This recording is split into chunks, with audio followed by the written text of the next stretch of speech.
Welcome to the Fight Like a Mother podcast. I am Cheryl Cardall, your host. You have landed in a wonderful community where we give non-judgmental support for parents raising kids with mental health and other neurodiverse challenges. My main goal is to provide resources and especially a soft place to land. Go find me on Instagram and join our awesome community of parents under my name, Cheryl Cardall. Now on with the episode. Hello, friends. I am sitting in my car waiting for my high schooler to come get in the car. So if you hear cars driving by or other noise, that's why. Sometimes you got to take the opportunity to do something in those few minutes that you have them. So what I wanted to share here is something that I have been thinking about all day today before this podcast is released tomorrow. So the podcast is talking about when our children, either teens, young adults, even grown-up children, leave our religious beliefs and believe differently than we do for various reasons. And so I've really been thinking about how we build those relationships and how important it is to build and nurture those relationships, not just maintain them, but nurture and build them. And something came to me that I found to be so profound, and this wasn't my thought. I think this is a thought from the divine, that these relationships, building these relationships, is a spiritual practice. Because I believe that our families are given to us from God and that these relationships are eternal and are not just for this life. And so what could be more important in this life than building and nurturing our relationships, no matter where our children are in their relationship with deity or religion or spirituality? That is not the part that we need to be concerned about. We need to be concerned about building and nurturing because they are God-given to us, our children. And it is spiritual to build those relationships, no matter if we talk about God, no matter if we share religious beliefs, no matter if they've completely rejected the beliefs that we've taught them their whole life, it still is a spiritual practice to build our relationships. So I just wanted to share that before you get into the meat of this podcast. I am interviewing one of my very favorite people on the earth, and that is my oldest son, Nathan. So go listen to our conversation that we have. Welcome back to the Fight Like a Mother podcast. My guest today is somebody I didn't expect to have on, but I'm super excited to have him on. It actually is my oldest son, Nathan. Hello. Welcome to the Fight Like a Mother podcast. Woohoo. I bet you didn't expect to be on this podcast either, did you? No, not for this topic at least. I thought that maybe at some point I might be on it, but... Yeah, so this topic today is something that we both feel really strongly about, and it is a little bit different than my typical mental health content, but I think it's a really important topic for many, many families. And it is the topic of what happens to your family when your child chooses a different belief system than you had raised them in. Nathan, tell us a little bit about why you're here.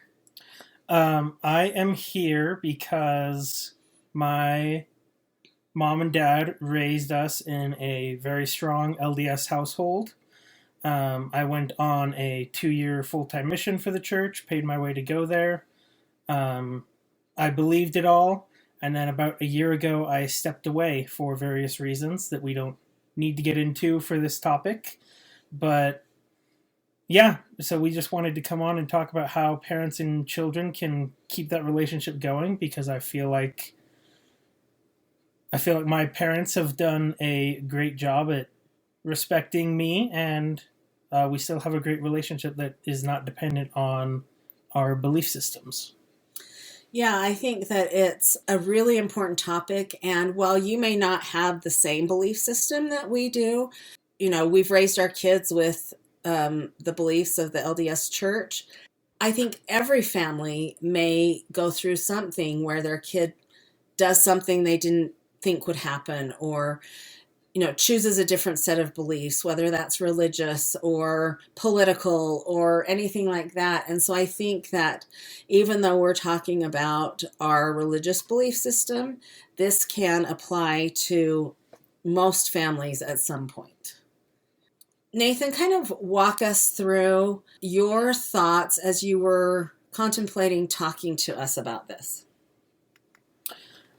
Oh, well, I have a bad memory, so let's get that out of the way first. But I think it was about almost exactly a year ago that I had decided to step away. And I think it was from what I can remember, it was pretty casual. I think me and you and maybe Dad were just sitting at the kitchen table. And I think I just told you. Is that right? That seems right.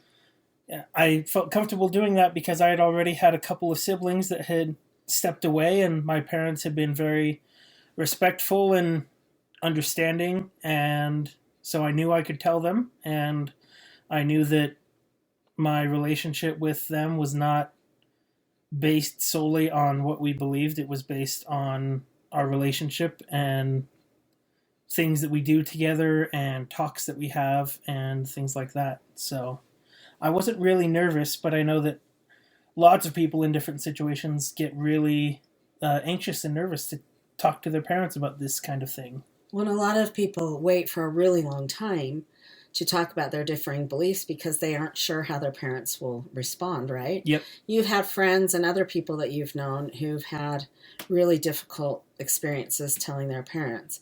Can you share not necessarily specifics about those, but kind of share some of the difficult experiences, and maybe families can learn from those? Yeah. One of my coworkers also has stepped away from the LDS faith. And he has basically had to cut contact with his dad over it. His parents are separated, but he doesn't see his dad more than once a year, or maybe more than that. I can't speak for him, but because his dad took it so personally that how dare my son go against what I raised him to be, and this is the right way, and anything else you're, I don't know, damning yourself. Yeah. And so that dad lost a relationship with his son due to his reaction to this. And so I think that one thing I really want parents and family members and friends and things to hear when they're listening to this episode is that we get to choose how we respond. We get to choose whether we continue that relationship to a certain extent, right?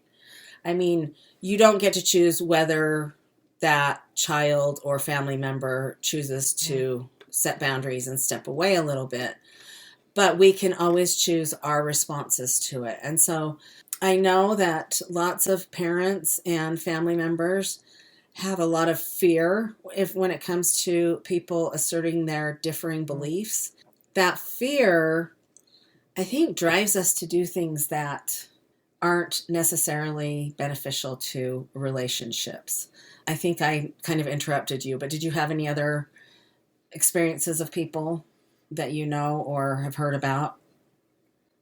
I mean, I've heard these are all secondhand accounts from Reddit, which is always a reliable source, but I've seen many people tell their stories in interviews and on posts and things about how they've basically been disowned by their family because they step away, or they have had to set specific boundaries with their set strict boundaries with their parents when it comes to the parents will sometimes try to convert the grandkids if they can't get the kids back and go behind the parents' back and do that.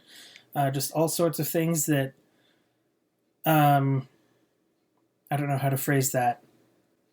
They do things that they would not otherwise normally do out of what they feel is love for their child, but to the child it can oftentimes feel like disrespect. disrespect and manipulation, I think, too. And I really think that, well, that you may feel like that is done out of love. I think so much of it is done out of fear. Like, oh my goodness, I have to, there's an emergency. There's a phrase that I really don't like that's called, faith crisis. Because if it's a crisis, then we have to fix it. Then we have to do something with it. Then we have to rush out and, you know, so it increases our fear and anxiety. And I think a faith journey is a much better phrase so that it's not an emergency. It's normal for young adults to differentiate their beliefs and themselves from their parents. Like, that's part of their journey. It is part of their journey. I will say that faith crisis, I feel like sometimes can be applicable because oftentimes going through that journey, it can feel like your worldview is falling apart around you. Mm. And so it does feel like a crisis and emergency. And support from family members is always appreciated, but preaching is not often. Yeah. I think when we let the fear drive the bus, we tend to double down on needing to control. We double down on our beliefs like, well, you can't make me stop doing this or that, or we preach to them, we send them, religious quotes or talks. We withdraw due to fear, and fear just is not the place to come from. It's not the place to lead from when we are trying to have a relationship with our kids or another family member. And so I think really step back and see if your actions toward your child are out of love and respect, or if they're out of fear because you fear this is going to ruin my eternal family, or I'm worried about their soul in the next life, or they're never going to be happy if they don't follow these things. And we think we know better than they do. And just to add to that, I think as well there's often a temptation to send quotes or material to the child even if it's a simple thing like this made me think of you, or you want to talk to them about it. And oftentimes messages like that can make the person feel like you love your, whatever it is, love your political party or your religion more than you love your child. And that that tells the child that you're choosing what you believe over your relationship with them. And that can be really hard. I'm sure that can be super painful to the child. You said something earlier, I just have in my notes here, that when you're sending those quotes or scriptures or whatever, and you say, this made me think of you, but is that the only time you're sending them texts? Is that the only time you're sending them quotes and thinking of you, that it's about the religious beliefs? Because then they're like, oh my gosh, the only time they think of me is when they're thinking of church and that they have to get me back and everything. And so I think we really need to take a step back and build that relationship based on something other than the religion, which can be hard. It can be hard, especially like our family. So much of what we did as a family was church related. Yes. But we had relationships outside of that faith context. And so I knew that going to hang out with Dad wasn't going to turn into a talk about church. Now, I'll be honest, sometimes I bring it up and my parents don't. And that is another thing that we can talk about, because it's not just the child that has to, or it's not just the parent that has to respect boundaries. It's also the child that needs to respect the boundaries. Yeah. I want to go back for just a second on if your relationship with your kids has been solely based on church and church activities and beliefs and everything. You may not think that that is actually true, but I want you to step back and think about that, because when you are in a high demand religion, LDS Church is not just a religion, it's a way of life. Yes. And it's a culture, and it's your ward or your congregation is kind of like your family, and so when somebody steps away, that can feel like losing a family member, or oh my gosh, what do we do now? I think that like it's really important for people to have relationships outside that, because if somebody steps away, like Nathan said, he knew that we were still good. Like we still had a relationship outside of church. Mm-hmm. So, okay, let's talk about that, respecting each other's boundaries. Yeah. Just one quick story. I had been sending things to my mom on and off, and I sent her a meme one time that was honestly kind of it was irreverent and pretty disrespectful, and she asked me to not send her things like that anymore. And so I have been very careful not to get too irreverent anymore with the things that I send, because that's a boundary that you can set. Is that you need to make it clear that it's fine if your child steps away, but they also need to not disrespect what you believe. Right. And it goes both ways.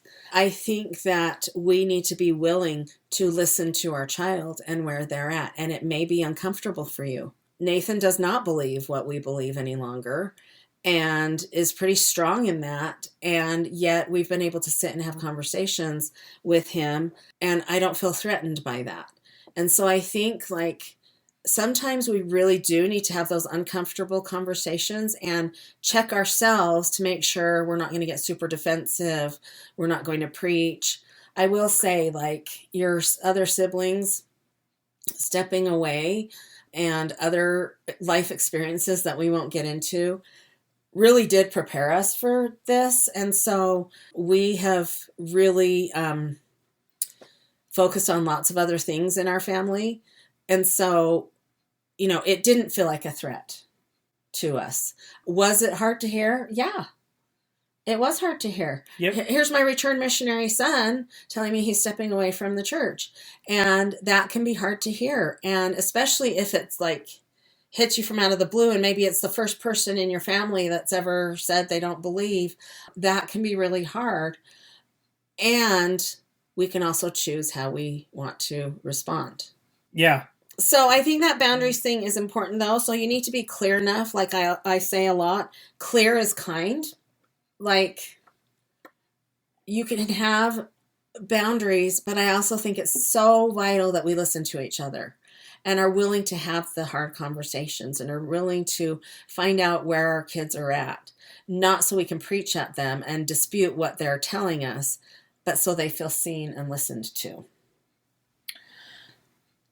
Yeah, I think taking the time to genuinely listen to your child's points that they may have, or their side of things, or their opinions, is vital, and not just listen to it so that you can jump in when they stop talking. And I feel like I'm painting a really negative picture of these parents, but no, I think it's important to say, though.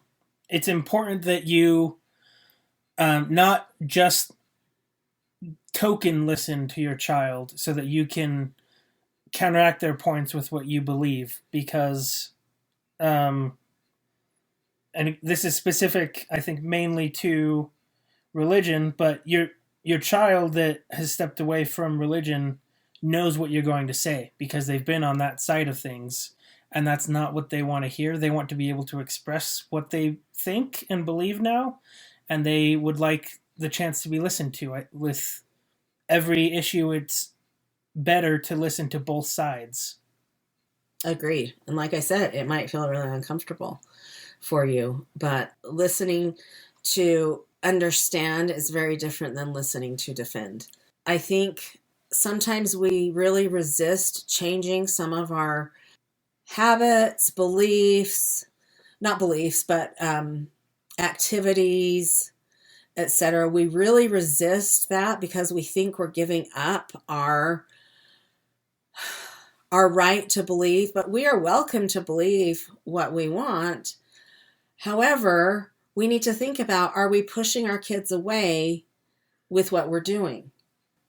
Nathan and I were talking before we started, and I said, what if I told you our Easter Sunday was all about Jesus and religious beliefs, and would you show up? And what'd you say? And I said I would probably show up for dinner and then leave.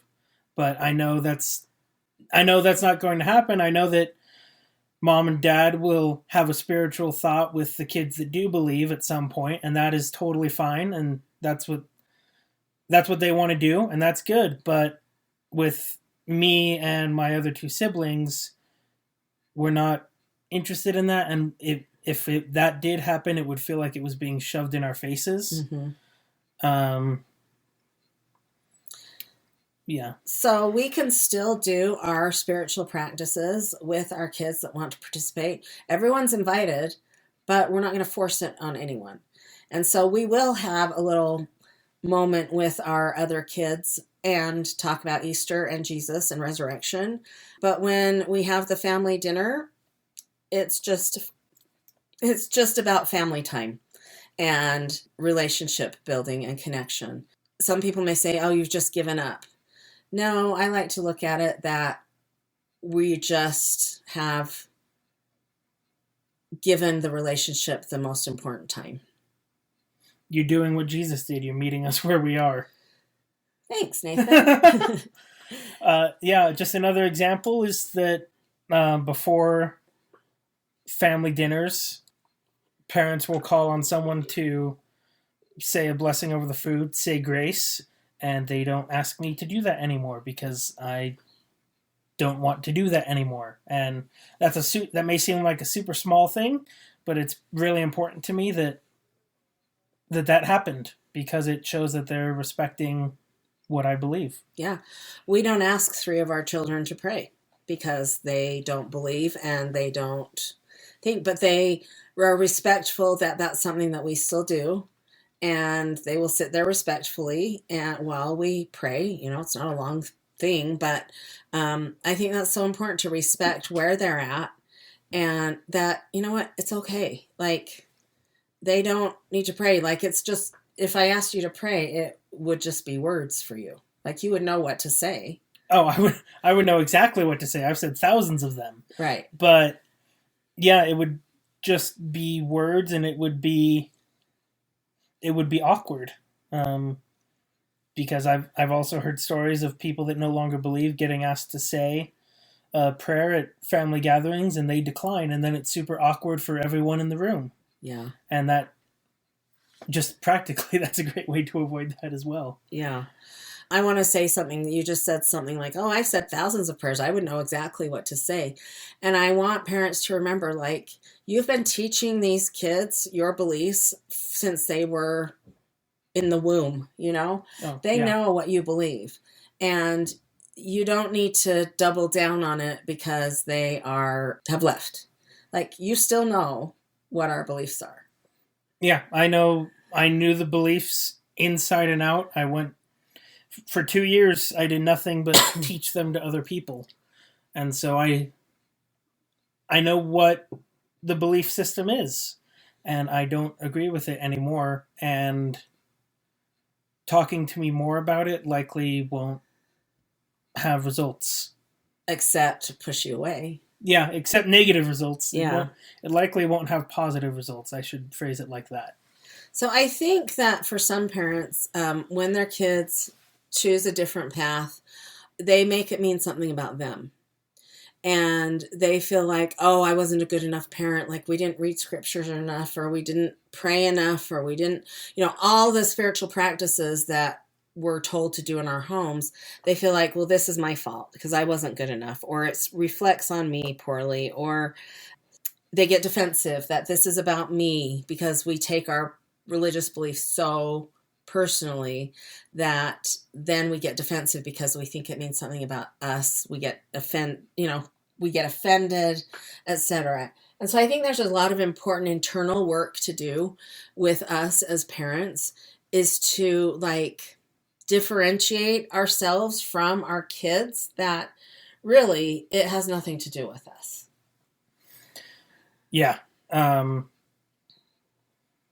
think it's important that parents don't take all the blame when they feel like their child is failing, and also don't take all the credit when their child is succeeding. Right. And I don't Uh, even think I think you don't even want to look at this as the parent is failing, because yeah, they're not. it's your child going on their own journey, starting to explore the world for themselves. As my mom has already said, that is completely normal for teenagers and young adults to do. And they are moving along their own path. And that is a good thing, because it means that they're progressing as a human being. Parents, just know that if you feel like you're failing because your child has stepped away from your belief system, know that it has nothing to do with you. Your child still loves you very much. They still want to be in your life. But they expect you to respect their choice to step away, just like you would respect their choice to change what sports team they cheer for, or to start wearing different kinds of clothes, or to get a different haircut, or get a tattoo. And some people may think that I'm trivializing religious beliefs by saying that, but it really is no different than any other choice your child can make. It's important that you still love and respect them no matter what they do in life. Well, and one thing I wanted to address is that one of the core tenets of our religious beliefs is agency in choosing for ourselves. And like, we believe in it really strongly that like Jesus died for us to be able to have agency. And I joke about this sometimes, but it really is true that we believe in agency until it comes to our kids. Like, we believe in agency is really important until we're parenting and our kids are making a different choice. And then we really don't like that principle of agency, because, oh my gosh, we know better for them and we need to make them do this and we need to force them. And that forcing or coercion or manipulation or passive aggressive comments, that the reason why our kids are going to push away from us is because that goes against that power they have to choose. And so we need to back off ourselves, check ourselves, and say, they have this right. Mm-hmm. They have this right to choose this. And that's a really important thing that we believe. So I think that's one thing that I think especially like LDS parents who really have this deep belief in agency, we need to check ourselves. I think another good way to examine situations like these is to take a step back from your own worldview and take a look at other situations. So if you're part of a certain religion, would you feel the same way about someone else's child that is stepping away from that religion and coming into your own belief system? And if you wouldn't feel that same way about those parents, if you wouldn't feel like they're failing their child because their child is stepping away from the beliefs they were raised in and going to a different belief system, I think it's important to ask yourself why you wouldn't feel that way. Mm-hmm. It's important to examine why you feel the way that you feel. And if it can't be applied to multiple situations or quote unquote both sides of the situation, then I don't know that it's a valid point. Mm-hmm. That's not exactly what I want to say, but that's the best I can come up with. No, I think that's really good, because sometimes when we take those outside perspectives, it helps us see ours more clearly. Yes. I was chatting with a parent. This was several years ago. This was probably during the last election cycle. And they were very staunch Republicans, very big Trump reporters. And one of their children had gone to some of the Black Lives Matter rallies and were very outspoken liberal, had very outspoken liberal viewpoints. And she was actually quite horrified and was like, what do I do? How do I get her back? What can I do? And I was like, well, you can preach at her, or you can choose to have a relationship with her. But you calling her evil and bad is not going to benefit your relationship. So you have a choice. You can drop the political talk in your home, because it was just always a conflict, always so contentious. And you can choose to have a relationship with her. And she's like, I can't do that. She's totally in the wrong. And so I think when we look at it at that point, like in political beliefs, like you're going to let that ruin your relationship with your kid or a family member, which I know happens, Yeah. but we don't have to let it happen. No, my mother and father have extremely different political beliefs, and they put their marriage first, which I think should always be the case. And they still have they've they've kept our family together, which is no mean feat. Yeah, we do. We have differing political viewpoints. But again, it's that what are your values outside of your religious beliefs, outside of your political beliefs? Our values for our family are emotional and physical safety and having close connected relationships. And everything else comes from the building on those. And so we let Nathan praying at over dinner go because that will damage our relationship or at least make it awkward. We let, we can have some good, sometimes heated political discussions, but in the end, our relationships are the most important part of our family. And so I said when my one of my teenage kids was refusing to get up and go to church, and I had church members and leaders telling me, oh, I never let my 15-year-old stay home from church. They have to go to church till they're 18. I chose at that point to not make the church be a wedge between me and my child, because that's what it would have been. It would have been all about the control and the coercion, and it would have completely severed our relationship, I feel like. And so I made that decision a long time ago. And some people might think I was in the wrong, but for my family, that was the right decision. And dare I say, our relationship is better now than it ever has been because we're open with each other and we know we can bring up anything and talk about anything because of these experiences. And so it's really nice to know that we can be ourselves and speak our minds. Yeah, I think that's a really important point, that we're not afraid of the hard stuff. We're not afraid of the hard topics and the sometimes contentious topics and all the things. Most of our conversations end up turning to the hard topics. It's true.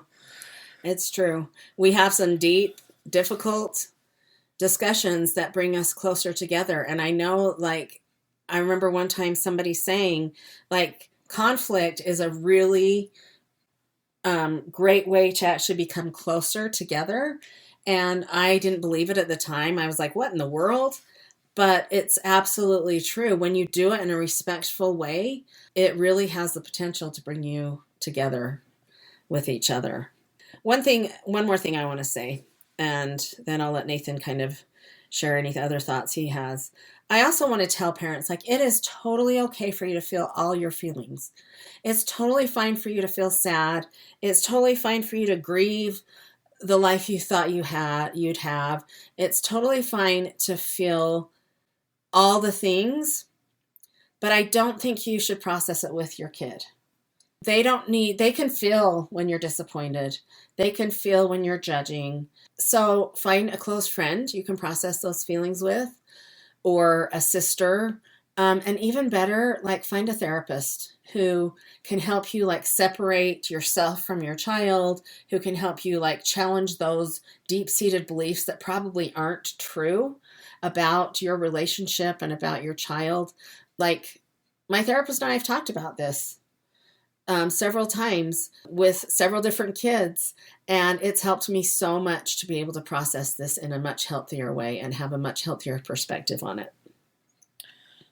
Yeah, and know that while you are feeling those feelings of maybe sadness or betrayal or disbelief or disappointment, especially in our case where it's religion, your child is also feeling all of those exact same things, but just towards the belief system they were raised in. They're not likely and almost certainly not feeling them towards you. But in my case, I felt like my world was falling apart around me for a few months. And I didn't want to process that with my parents either, because I knew that wouldn't I could have come to my parents with that, but it would not have been as productive a discussion as if I had waited until I felt like I had processed quite a few things.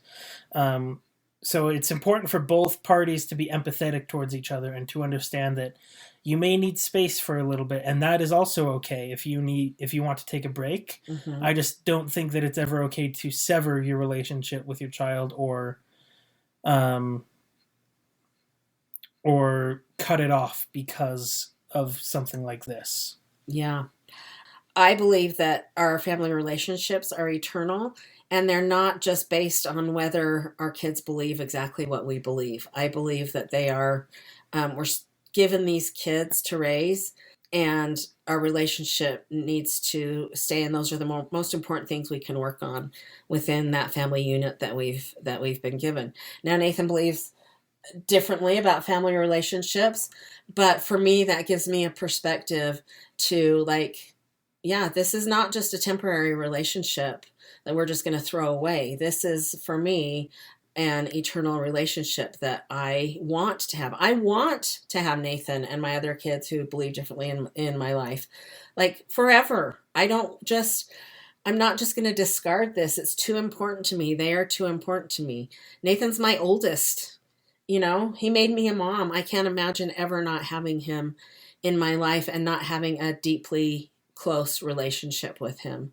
I think what Nathan said is really important for us to remember, that our kids are also struggling and feeling sad about this experience. It can be a grieving process for you, right? Mm-hmm. Things that they believed their whole life and felt it was somewhere maybe they felt safe in, and that they're leaving that and they're leaving a community, and that can be hard for them too. So like Nathan said, just to have empathy for both sides is really important, I think. And to show love, even if they don't want to process it with you, just to show love and kindness toward them while they're going through it. Because you also felt angry.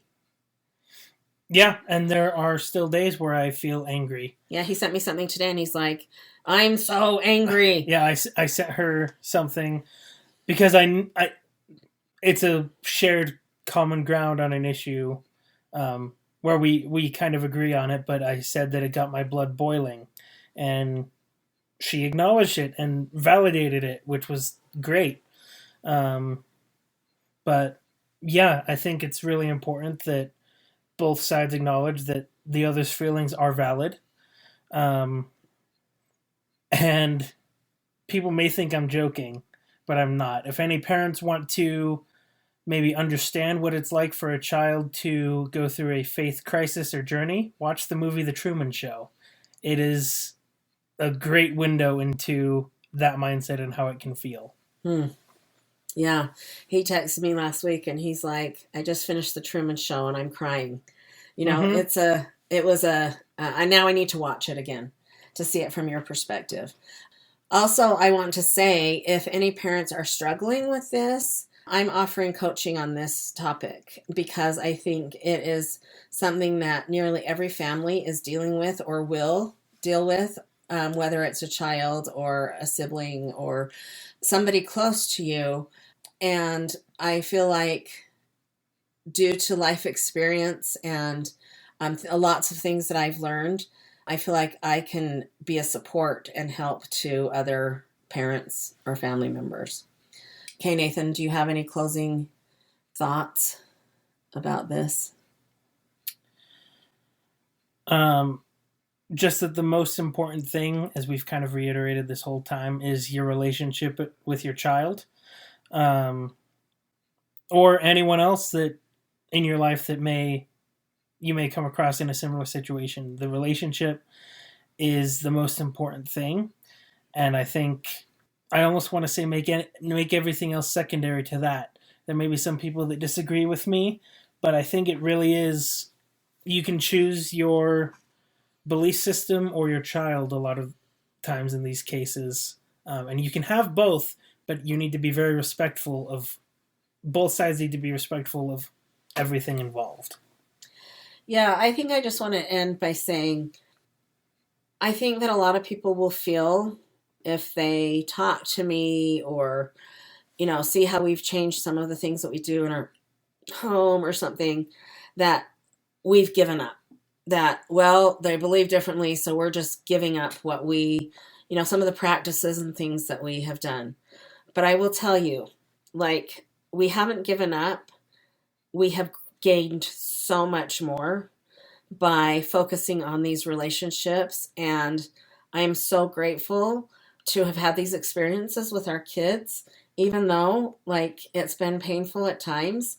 It's taught me so much, and it's widened my perspective of life and belief systems and things. And so I don't feel like I've had to give up anything. I feel like I've gained so much more. And I think letting go sometimes so tightly of some of those belief systems and practices to focus on the relationship is actually what I think God would want us to do. Those practices, whether it's praying or going to church or things like that, for me, none of those are more important than my relationship with my kids. So I just want to share that. And anything else? Not that I can think of. Well, thanks for coming on. Nathan is an awesome human being. He's almost 25, and he is such a kind and gentle and amazing person. I just can't imagine ever doing anything to create distance with him in my life. So thanks for coming on. Thank you for having me.